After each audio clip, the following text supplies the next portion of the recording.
Trusted gold buyers మీరు తాకట్టు పెట్టిన బంగారాన్ని విడిపించి ఈ రోజు ఉన్న మార్కెట్ ధరకు కొనబడను.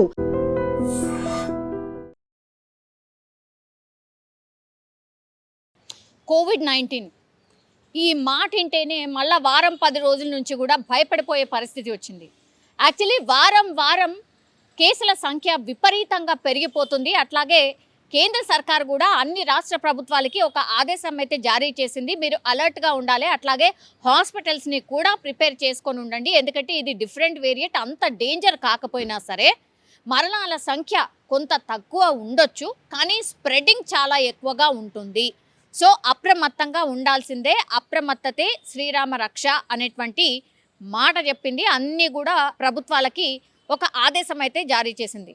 అన్నిటికీ ప్రిపేర్ అయి ఉండండి అనేసి మాత్రం ఒక ప్రిపేర్డ్ అలర్ట్ అయితే మన రాష్ట్ర సర్కార్లకు అందినటువంటి పరిస్థితి.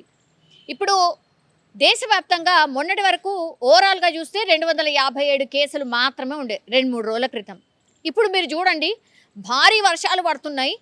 అసలు అత్యంత దారుణమైన పరిస్థితి ఉంది. కేరళ, మహారాష్ట్ర ఇట్లాంటి ప్రాంతాల్లో, కర్ణాటక ఇట్లాంటి ప్రాంతాల్లో భారీ వర్షాలు పడుతున్నాయి. ఇంకా కూడా 2-3 రోజులు భారీ వర్షాలు పడే అవకాశం ఉంది. ఒకవైపు ఈ అలర్ట్ నడుస్తున్నటువంటి క్రమంలోనే ఇప్పుడు కేరళలో కోవిడ్-19 కేసుకి సంబంధించిన కేసెస్ ఎన్ని అంటే 430. మొన్నటి వరకు కేవలం 69, 70 అట్లా మాత్రమే ఉండే. ఇప్పుడు ఏకంగా ఎన్ని టైమ్స్ ఎక్కువైందో మీరు ఊహించుకోండి. 430 కేసులకు ఇప్పుడు కేరళ చేరింది.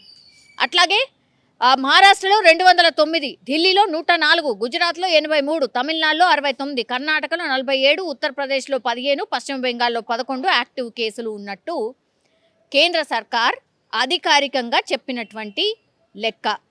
ఇప్పుడు కరోనా కేసులు 2 తెలుగు రాష్ట్రాల్లో కూడా కొంత పెరిగినటువంటి పరిస్థితి మనకు తెలుసు. అంటే కేవలం సింగిల్ సంఖ్యలో మాత్రమే ఉన్నాయి, అంటే 3, 4 ఇట్లా మాత్రమే ఉన్నాయి. అటు ఏపీ తీసుకోండి, ఇటు తెలంగాణలో కూడా చూసుకోండి.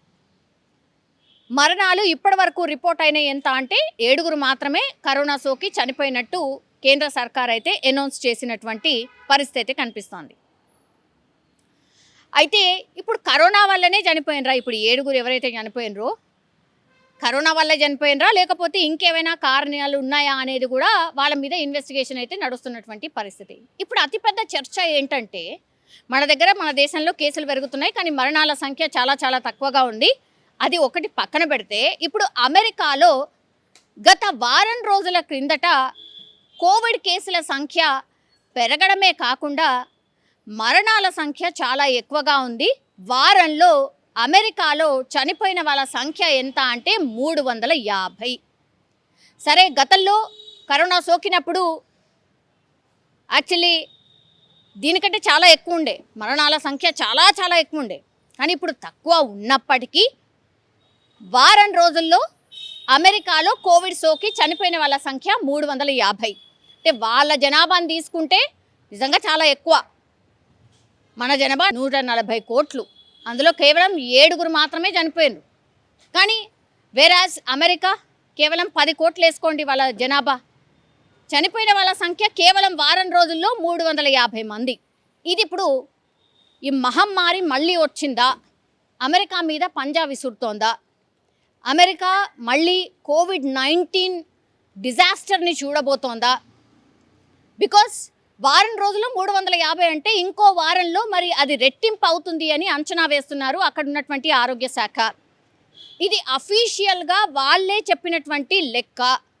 మనకు తెలుసు, అధికారికంగా చెప్పినటువంటి లెక్క కంటే కొంత ఎక్కువగానే మరణించి ఉండొచ్చు, కానీ ప్రజలు భయపడతారని ఆ సంఖ్యని కొంచెం తక్కువ చేసి చెప్పిండొచ్చు. మేబీ 500 ఒక 600 అయ్యి ఉంటారేమో మేబీ. కేవలం వారం రోజుల్లో కోవిడ్-19 బారిన పడి 350 మంది అమెరికాలో చనిపోయినరు. ఇప్పుడు ఈ రిపోర్ట్ బయటకు వచ్చిన తర్వాత అమెరికన్లు భయపడిపోతున్న పరిస్థితి. ఎగైన్ మళ్ళా కోవిడ్-19 వచ్చిందా? ఈ వేరియంట్ ఎగైన్ అంత డేంజరస్ ఉండబోతోందా? ఈ వేరియంట్ అత్యంత ప్రమాదకరం కాదు అని చెప్పినప్పటికీ కూడా మరి అమెరికాలో ఇంతమంది ఎందుకు చనిపోతున్నారు అనేది ఇప్పుడు చర్చ మొదలైంది. దానికి తగ్గట్టుగానే సర్కారు కూడా అడుగులు వేసినప్పటికీ కూడా ఇప్పుడు మరణాల సంఖ్యని కంట్రోల్ చేసే ప్రయత్నం ఒకటి, నియమ నిబంధనలు ఏమైనా పెడుతుందా, కఠినంగా ఏమన్నా నిబంధనలు పెట్టబోతోందా అమెరికా?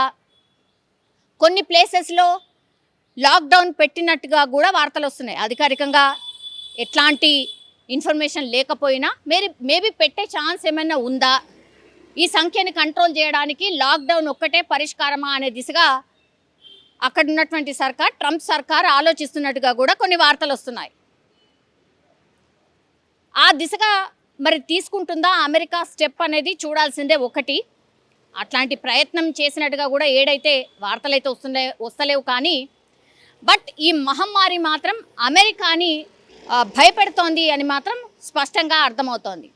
ఈ వేరియంట్ డేంజరస్సా కాదా అనేది ఇప్పుడు టెస్ట్ల ద్వారా కనుక్కునే ప్రయత్నం చేస్తోంది. అట్లాగే ఇది సోకకుండా ఏం చేయాలి, ఏం స్టెప్స్ తీసుకోవాలి అన్న ఆలోచన అమెరికా చేస్తున్నట్టుగా కూడా చెప్తున్నారు. అట్లాగే WHOకి ఈ ఇన్ఫర్మేషన్ కూడా పంపించారు. కాబట్టి ఈ వేరియంట్ ఎట్లాంటిది ఏంటి, శాస్త్రవేత్తలు ఏం చెప్తున్నారు, డాక్టర్స్ తీసుకోవాల్సిన స్టెప్స్ ఏంటి, మళ్ళీ ఇంకోసారి వ్యాక్సిన్ అవసరం పడుతుందా, ఇట్లాంటి అన్ని ఆలోచనలు కూడా అమెరికా చేస్తున్నటువంటిది అనేది కూడా పెద్ద ఎత్తున వార్తలు అయితే వస్తున్న పరిస్థితి కనిపిస్తోంది. చూడాలి. మరణాల సంఖ్య మాత్రం చాలా ఎక్కువగానే ఉన్నట్టు లెక్క.